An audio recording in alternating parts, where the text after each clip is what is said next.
Halo sahabat cerdas, Assalamualaikum warahmatullahi wabarakatuh.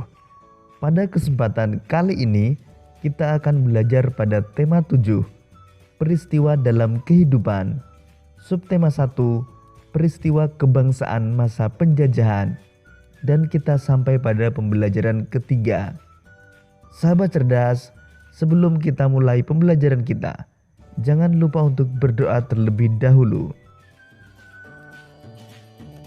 Berbagai kebijakan pemerintah kolonial telah menyengsarakan rakyat Indonesia.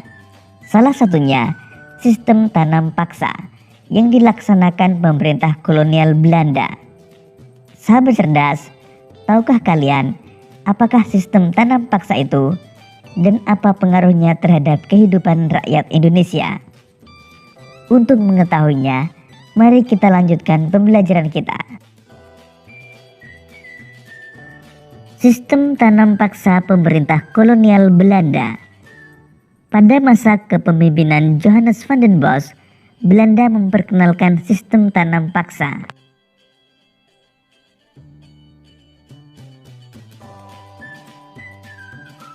Sistem tanam paksa pertama kali diperkenalkan di Jawa dan dikembangkan di daerah-daerah lain di luar Jawa. Di Sumatera Barat, sistem tanam paksa dimulai sejak tahun 1847. Saat itu, penduduk yang telah lama menanam kopi secara bebas dipaksa menanam kopi untuk diserahkan kepada pemerintah kolonial. Sistem yang hampir sama juga dilaksanakan di tempat lain seperti Minahasa, Lampung, dan Palembang. Kopi merupakan tanaman utama di Sumatera Barat dan Minahasa. Sedangkan lada merupakan tanaman utama di Lampung dan Palembang.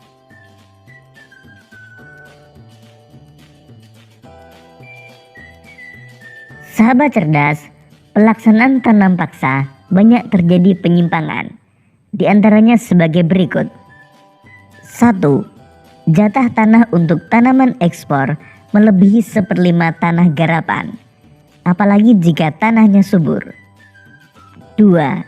Rakyat lebih banyak mencurahkan perhatian, tenaga dan waktunya untuk tanaman ekspor, sehingga banyak yang tidak sempat mengerjakan sawah dan ladang sendiri. 3. Rakyat yang tidak memiliki tanah harus bekerja melebihi 1/5 tahun. 4. Waktu pelaksanaan tanam paksa ternyata melebihi waktu tanam padi atau 3 bulan. Sebab tanaman-tanaman perkebunan memerlukan perawatan terus-menerus. 5.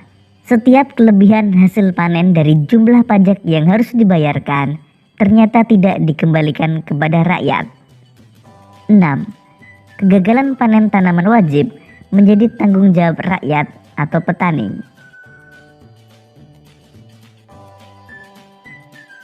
Adanya penyimpangan-penyimpangan pelaksanaan tanam paksa membawa akibat yang memberatkan rakyat Indonesia. Akibat penyimpangan pelaksanaan tanam paksa tersebut antara lain: banyak tanah terbengkalai sehingga panen gagal. Rakyat semakin menderita. Wabah penyakit merajalela. Bahaya kelaparan melanda Cirebon dan memaksa rakyat mengungsi ke daerah lain untuk menyelamatkan diri. Kelaparan hebat juga terjadi di Grobogan yang mengakibatkan banyak kematian sehingga jumlah penduduk menurun tajam. Tanam paksa yang diterapkan Belanda di Indonesia ternyata mengakibatkan aksi penentangan. Berkat adanya kecaman dari berbagai pihak, akhirnya pemerintah Belanda menghapus tanam paksa secara bertahap. Salah satu tokoh Belanda yang menentang sistem tanam paksa adalah Douwes Dekker. Douwes Dekker dengan nama samaran Multatuli menentang tanam paksa dengan mengarang buku berjudul Max Havelaar. Douwes Dekker mengusulkan langkah-langkah untuk membalas budi baik bangsa Indonesia.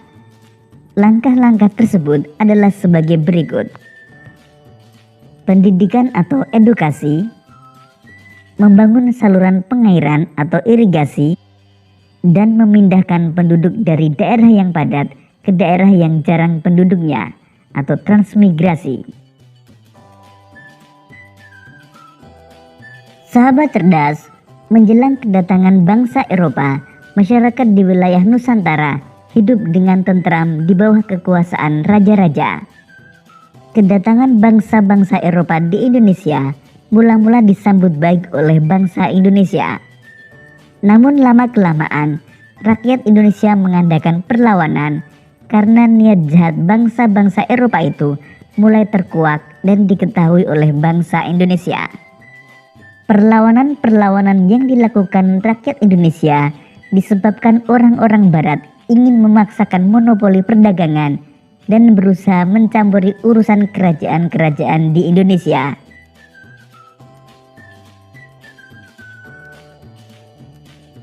Peristiwa perlawanan terhadap Portugis. Pertama di daerah Aceh. Setelah Malaka dapat dikuasai oleh Portugis pada tahun 1511, terjadilah persaingan dagang antara pedagang-pedagang Portugis dan pedagang di Nusantara.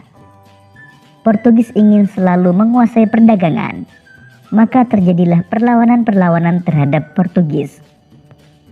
Perlawanan tersebut antara lain sebagai berikut. Sultan Ali Mughayat Shah berhasil membebaskan Aceh dari upaya penguasaan bangsa Portugis. Sultan Alauddin Riayat Shah berhasil menentang dan mengusir Portugis yang bersekutu dengan Johor. Dan perlawanan dari Sultan Iskandar Muda. Raja kerajaan Aceh yang terkenal sangat gigih melawan Portugis adalah Sultan Iskandar Muda. Pada tahun 1615 dan 1629, Sultan Iskandar Muda melakukan serangan terhadap Portugis di Malaka.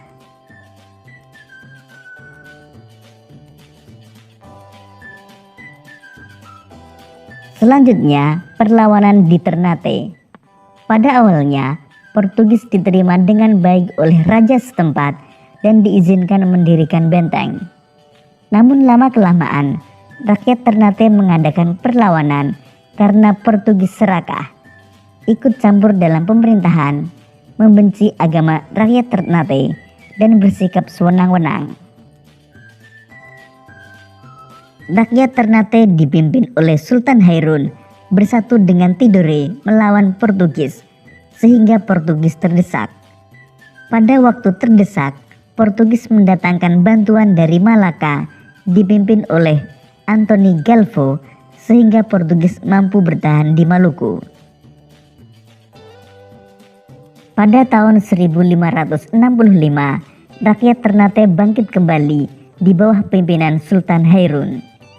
Portugis berusaha menangkap Sultan Hairun, tetapi rakyat bangkit untuk melawan Portugis dan berhasil membebaskan Sultan Hairun dan tawanan lainnya. Akan tetapi, Portugis melakukan tindakan licik dengan mengajak Sultan Hairun berunding. Dalam perundingan, Sultan Hairun ditangkap dan dibunuh. Perlawanan rakyat Ternate dilanjutkan di bawah pimpinan Sultan Ba'abullah atau putra Sultan Hairun. Pada tahun 1574, benteng Portugis dapat direbut. Kemudian Portugis menyingkir ke Hitu dan akhirnya menguasai dan menetap di Timur Timur sampai tahun 1975. Selanjutnya, peristiwa perlawanan terhadap Belanda. Berikut ini beberapa tokoh dari beberapa daerah yang memimpin perlawanan terhadap Belanda. Sisingamangaraja dari Sumatera Utara, Sultan Ageng Tirtayasa dari Banten, Pangeran Diponegoro dari Yogyakarta, Silas Papare dari Papua, Sultan Hasanuddin dari Makassar, Pangeran Antasari dari Banjarmasin, Kalimantan Selatan, dan Patimura dari Maluku. Sahabat cerdas, perlawanan terhadap para penjajah di berbagai daerah banyak mengalami kegagalan. Salah satu sebabnya adalah perlawanan yang dilakukan masih bersifat kedaerahan dan secara sendiri-sendiri. Dengan demikian, perlawanan itu tidak akan kuat dan mudah diadu domba oleh penjajah. Sahabat cerdas, negara Indonesia sangat luas wilayahnya dan beragam pula sosial budayanya. Budaya merupakan segala sesuatu yang dihasilkan oleh akal budi manusia. Adapun wujud budaya yaitu gagasan atau ide, misalnya kepercayaan, tindakan, misalnya upacara adat dan seni pertunjukan, dan benda, misalnya pakaian adat dan senjata tradisional. Faktor penyebab keragaman bangsa Indonesia antara lain faktor keturunan, perbedaan kondisi geografis, dan pengaruh kebudayaan luar. Pertama, faktor keturunan. Berdasarkan ciri-ciri fisiknya, masyarakat Indonesia dapat dibedakan menjadi 4 kelompok ras. Pertama, kelompok ras Papua Melanezoid terdapat di Papua, Pulau Aru, dan Pulau Kai. Kedua, kelompok ras Negroid antara lain orang Semang di Semenanjung Malaka dan orang Mekopsi di Kepulauan Andaman. Ketiga, kelompok ras Wedoid antara lain orang Sakai di Siak Riau, orang Kubu di Sumatera Selatan dan Jambi, orang Tomuna di Pulau Muna, orang Enggano di Pulau Enggano, dan orang Mentawai di Kepulauan Mentawai. Dan yang keempat adalah kelompok ras Melayu Mongoloid.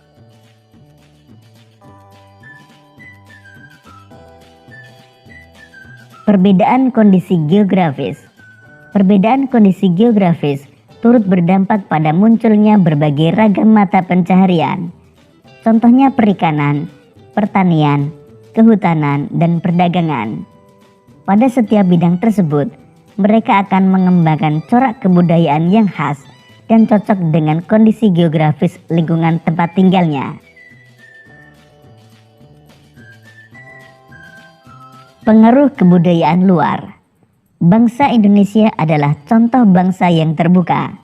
Keterbukaan ini dapat dilihat dari besarnya pengaruh asing dalam membentuk keberagaman masyarakat di seluruh wilayah Indonesia. Pengaruh asing yang pertama ialah ketika orang-orang dari India, Cina, dan Arab kemudian disusul oleh orang-orang dari Eropa. Bangsa-bangsa tersebut datang dan membawa kebudayaan masing-masing. Demikian tadi sahabat cerdas pembelajaran kita pada tema 7, subtema 1, dan pembelajaran ketiga.